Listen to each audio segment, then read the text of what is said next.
Welcome back. You're watching Market Pulse. Let's speak specifically about commodities and currencies. Now we've got two special guests joining in. Ki Gao from Scotia Bank to give us a global view and a currency perspective in terms of the dollar index and also what he feels about the rupee. And we've got Prathamesh also joining in to give us his strategies about domestic commodities and his outlook on that as well. Ki, let's start with you. And let's start with one of the brighter spots in the currency universe in Asia. We've seen the Korean won, which has appreciated almost 7.6% since the time we saw in December. So from a level of almost 12.14, we are close to 11.21. I mean, it's been breathtaking and it's been highly superior compared to other Asian peers. Do you think that is likely to continue for the Korean won? Yes, as you said, either Korean won or Taiwan dollar appreciated a lot this year. I think it's largely due to the U.S. Treasury Department's regular FX policy report, as both Korea and Taiwan were placed on the monitoring list by U.S. Treasury Department last October. So, we see a strong portfolio inflows, equity inflows, and bond inflows. All these pushed up Korea won. So I expect ahead of U.S. Treasury Department releasing the FX policy report in April, Korea won and Taiwan dollar will remain resilient, prefer sell dollar against these two currencies on rallies. Right, Prathamesh, let's come to you also for a overall currency view. Now, let's speak about the dollar index in specific. We've come down from a level of 103.82 on the 3rd of January and now ruling just a little below 100. Do you think that this weakness is likely to persist or it's just a temporary blip before we again start the uptrend? And secondly, on the rupee as well, where do we go further from here? Because we are already at 65.5. And after this very strong strengthening ever since the end of November or the beginning of December, we've remained very, very stable. I mean, Indonesia as well as the rupee have been the more stable currencies in the EM pack.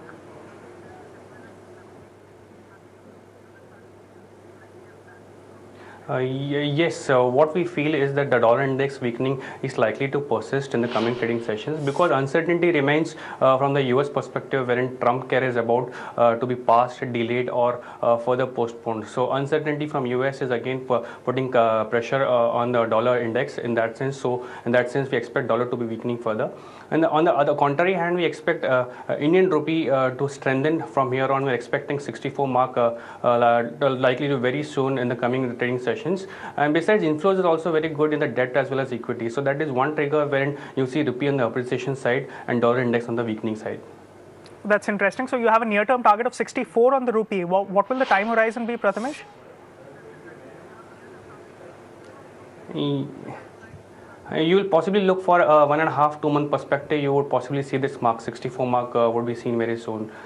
And plus, the new government that's in UP with the majority is likely to bring about a major domestic change, whether it comes to economic policy or whether it comes to any other policy with regards to Modi government. So it would be gung-ho about what we are doing in terms of economy as a whole, and plus even the international factors would be supporting, and plus equity inflows is something which is really interesting. So all these factors would bring in strength in rupee towards 64 mark. An interesting view. I wonder how happy will exporters be because of that, and IT stocks and pharma stocks will continue to be in focus. But Ki, comment on that. What's your view on the Indian rupee? Do you concur with this target of 64 in the next month and a half or 2 months? And do you think that the weakness on the dollar index is only likely to continue a little more from here on? I expect dollar index to trade in a range between 99 to 103 level, and regarding dollar rupee has dropped a lot after BJP won the UP Assembly election on 11th March. So at current stage, I prefer dollar rupee to consolidate at current level. And in general, in the past several years, dollar index or dollar typically declined in April. So we may see dollar remain a bit weak or trade with a weakening bias in April. However, after U.S. Treasury Department released the regular FX report, and we think the Fed may intend to talk up the chance of a June rate hike. At that time, we may see what happened before, and dollar index may rebound towards 102 level, and dollar ruby is likely to rise and head for 67 level as well. All right. Prathamesh, let's come to you and let's drill down on commodities, because there is obviously a negative correlation when it comes to the dollar index. Let's start with precious metals. On the COMEX, we've risen from a level of 1150 to almost hovering near 1250 now. Over January to March, we've seen the strengthening come through, and the possible undervaluation has reduced on gold. What's your view there? If you have a price target from the COMEX standpoint, because I understand you have a buy on the MCX contract with a target of around 28,950. If you could also highlight the time horizon for this.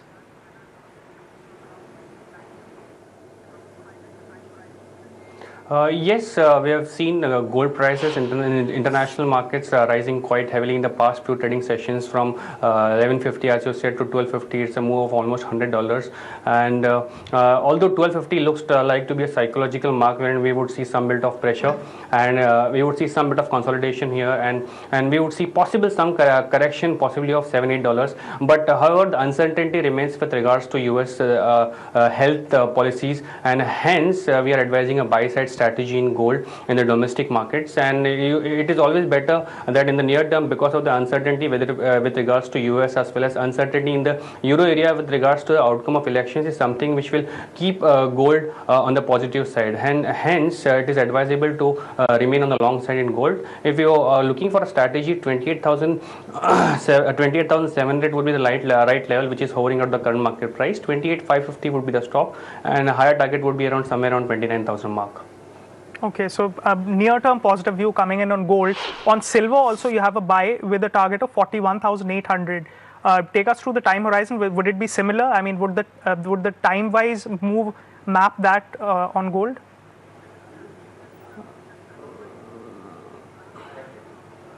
Yes, the time frame would be similar for gold as well as silver, because it is moving in tandem. Besides, you also see the speculative positioning in silver seems to be more on the rise in the recent trading sessions. So that is something which would bring in more positive momentum in silver. So when compared to gold and silver, silver will move relatively higher when compared to gold. All right. Key, let's come to you, and let's bring in Europe as well. The Article 50 will be triggered on the 29th of March. And the 7th of October was the day when the pound was the weakest. It was around levels of 1.14. From then on, we've seen a move to 1.24 currently.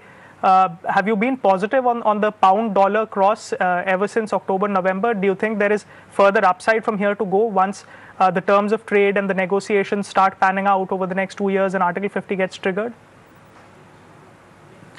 Yeah, as UK said, it will trigger Article 50 on 29th March, and the European Union will have a summit on 29th April to discuss their position on Brexit negotiation. So given uncertainties down the road, I expect sterling may retreat or may pair previous gains. Expect the sterling dollar to trade in a range of 1.2 to 1.25 level, and generally we see a range trade for the pair. Right. So any pair strategies that you would have, Key? I mean, if you have the euro and the dollar, because the most weightage on the dollar index is attributable to the euro. So from that standpoint, or the pound dollar. I expect euro may retreat slightly as current euro strength has priced in easing political tensions in France, has priced in some hawkish comments from the ECB. So as we said before, the Fed will continue to tighten. So generally expect the euro to pair its gains, prefer to sell euro against yen on likely risk aversion sentiment. Right. Let's speak about fixed income as well, because We've seen US yields rising very sharply, and now it's cooled off a little, but still remains at levels of close to 2.41. That's the 10-year. And there is a steepening of the yield curve, which is in order. So what's your view on fund inflows into emerging markets compared to US? Because in India, we've seen a huge amount of outflows from fixed income and equities, but in February and March, we seem to have gotten back that kind of interest from FIIs in both equities and fixed income, which is also evident in the strengthening of the rupee. Do you think that will continue for emerging markets? Would India be a bright spot for inward flows into fixed income? Yeah, as the Fed at the current stage will continue its gradual tightening path. So unless the Fed start to talk very hawkish, start to talk aggressively, intensively to raise the odds of any rate hike, we could see capital inflows to emerging Asian currencies, including India, because of the higher return on India assets. So apart from that, we could see India assets will remain attractive. So generally, we could see India assets to outperform other region assets. We still stay with our long India rupee position, funded with low-yielding Singapore dollar and the Taiwan dollar. All right, Prathamesh, let's come to you then. We've seen crude, which is trading at almost a 4-month low, and a 13% fall since early February. You have a sell call on crude, and also on copper, you have a sell call. Do you think that the supply outage from Escondida in Chile and Freeport in Indonesia is likely to come back now gradually? And there's been an inventory build-up also for LME warehousing, or even Shanghai for that matter. So the risks on the downside and oversupply have started to emerge after a short blip and cheer.